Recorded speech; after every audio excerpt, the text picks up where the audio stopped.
Welcome to the WRAL Daily Download. I'm Grace Holland. Former Vice President Mike Pence was in Raleigh Monday talking tariffs, but he also took a step back from politics amid the news that former President Joe Biden has been diagnosed with cancer.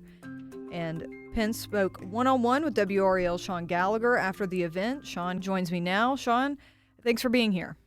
Yeah, of course, Grace. So what exactly was this event that the former vice president was in town for? Yeah, so he was in town for a roundtable discussion. It was through the group Advancing American Freedom. Essentially, it's a conservative think tank of sorts that they are trying to help educate Americans about the impacts that tariffs will have on them. And they're hosting a series of events where they talk about how broad-based tariffs, like we're seeing right now, and the negative impact they say it will have on America. But really the interesting part here is just hearing how critical the former vice president is of Donald Trump after serving as VP with him for 4 years from 2016 to 2020. When you talk about those tariffs that, you were involved in using them as leverage, did you hear things from the president during your time that would have made you believe that what we're seeing now is possible? Could you, if you were in those private hallways with him still, make sure that they didn't happen now? Well, look, I know that the president has always believed that tariffs were an important part of America's industrial policy during the early years of our nation, and they were. Before we had an income tax, tariffs were principally the way that we financed the federal government. But at the end of the day, my hope is that the president, who built an incredible career in business, will listen to the broadest range of voices. What did Pence have to say about how tariffs are affecting our economy and sort of reflecting on squaring that with the work on the economy that he did with the first Trump administration? Yeah, so basically he's saying that, in short, this is all going to end up on the consumer in one way or another. If it's a trickle down of sorts, that it's going to hit them in the pocket. And, ultimately that's people like you, me, really anyone listening right now, because there are some confusions about how tariffs work. But Art Pope, who was on the board, and he is like a wholesaler here locally. He put it perfectly, just kind of explaining the impact that, if they sold a pair of jeans before, he'd make about 60 cents of profit. And now they're losing about $1.50 on each pair. And the only way that they could recoup that is ultimately passing it on to the consumer. So a cheaper pair of jeans that would be affordable for a family could now cost 2-3 times as much. Right. And you mentioned Art Pope there. Who else was on this panel? Yeah, so it was a number of statewide business entrepreneurs. There was also Bob Luddy, who owns an HVAC company here in the state, but then also some people that were outside of the industry. Christopher Chung was there as well. He's with economic development in the state, but really all of them bringing perspectives from a wide variety of industries about the impacts of tariffs. And everybody that was on this board, nearly a dozen people, all had the same kind of thought that, tariffs as they exist right now in a broad base will only hurt North Carolina moving forward. And how does Pence think that we should address these issues instead? And did any of those business owners and people also on that panel share their thoughts on that?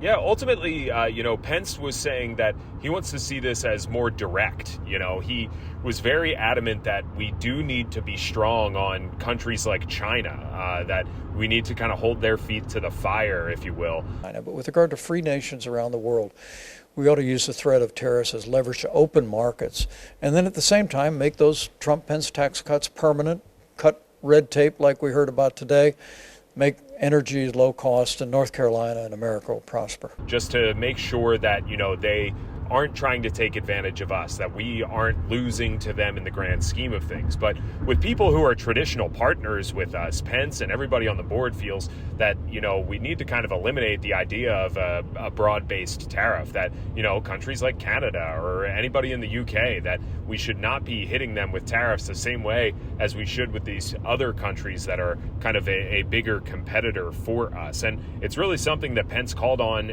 from their first term, that they did this in a lower level that was more directed. And to him, he says that brought a lot of prosperity to America, that it was, there were more jobs and that people had more money in their pocket, pandemic notwithstanding.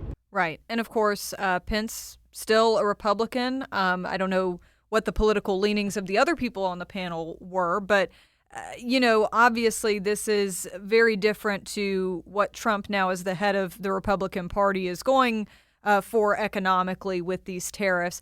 Did you get a sense of whether this is just the party splitting or, were there any more liberal-leaning folks' perspectives on this? Yeah, I wouldn't go as far as saying that it's like the party splitting by any means, but you did have some heavy GOP donors that were on that board today that are just saying, look, when it comes to tariffs, we are in total disagreement right now. I didn't get an idea that this is like a foundational thing for them, that it's going to completely upend, the GOP as we know it in the state. They still clearly support conservative values. It's just that right now, the way that tariffs are impacting them, they want to see change. Okay, let's take a quick break right there. And when we come back, we're going to talk about why Biden's diagnosis hits so close to home for Mike Pence.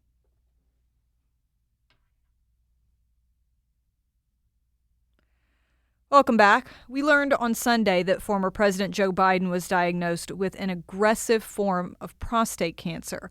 Before appearing at this roundtable, former Vice President Mike Pence had already posted on X about his support for Biden and his family.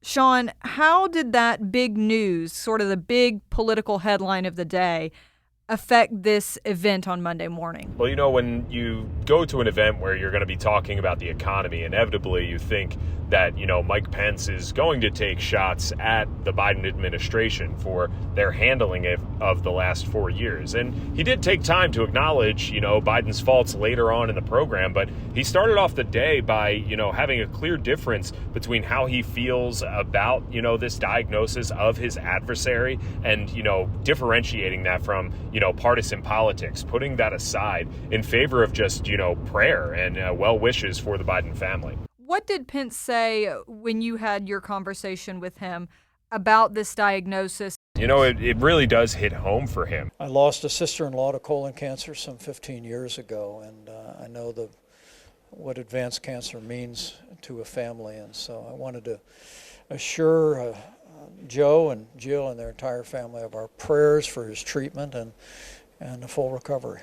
Knowing what politics are like, though, and, how they've been for the last 10 years, it was really refreshing, actually, to, remember that while these guys, that they are politicians and, they fight tooth and nail, they're all humans, first and foremost. And, Mike Pence taking that minute to recognize the pain and suffering from, a person that he's gone toe-to-toe with over partisan politics, it again, really refreshing to see that, they can put that aside and know that, at the end of the day, we're all Americans and, he doesn't wish ill will against the former president.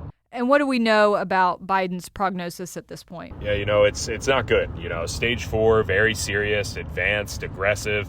And you got to remember, he's an 82-year-old man. All of this is stuff that you would not want to hear if you were getting this diagnosis, that it's, spread to other parts of his body, including his bones. But we are learning the Biden family is considering multiple treatment options. Some doctors say this is manageable. There was a doctor that I read on NBC News from Vanderbilt that says this is the most common cancer he sees in his clinic, referring to it as, it's the bread and butter of what he deals with. He says Biden's cancer, it's considered hormone sensitive, so it could respond well to treatment. But, Grace, only time will tell. Okay. Well, thank you so much, Shaun. We appreciate it. And thank you for listening to the WRAL Daily Download and for making us part of your morning routine. Another great way to get WRAL news is the Morning Briefing newsletter. That's a daily email with Triangle news, events, and headlines to help you get ready for the day. Sign up at WRAL.com/newsletter.